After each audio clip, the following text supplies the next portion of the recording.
एक राजकुमारी जिसके पेट में एक जिंदा सांप रहता था, पर उसे इसका जरा भी अंदाजा नहीं था। रात होते ही वह 7 फुट लंबा नाग राजकुमारी के होंठों के बीच से बाहर निकलता और महल को पार कर अंधेरे जंगल में चला जाता।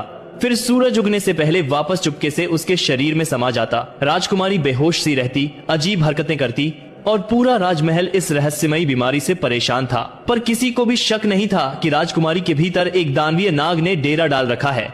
बड़े बड़े वैद्य, हकीम सभी नाकाम हो चुके थे। तभी महल आया लखन, एक साधारण सा युवक जिसने चुपचाप इस तमाशे को देखा और शाम होते ही मंत्री के पास जाकर बोला, मुझे भी एक मौका दीजिए। निराश राजा ने उसे अनुमति दी और लखन रात में राजकुमारी के कक्ष में एकांत में बैठ गया।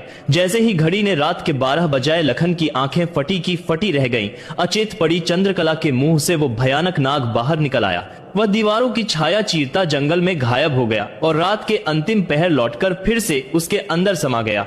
लखन सारी रात सांस रोके यह दृश्य देखता रहा और उसे समझते देर न लगी कि राजकुमारी की बीमारी की असली जड़ यही नाग है। सुबह होते ही राजा घबराहट में दौड़ता हुआ आया। बताओ लखन, मेरी बेटी को क्या हुआ? क्या वह ठीक हो जाएगी?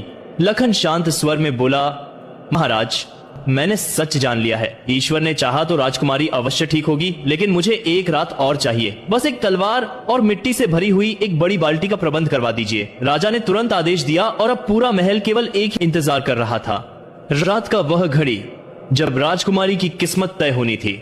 अगले पार्ट के लिए लाइक और सब्सक्राइब करें।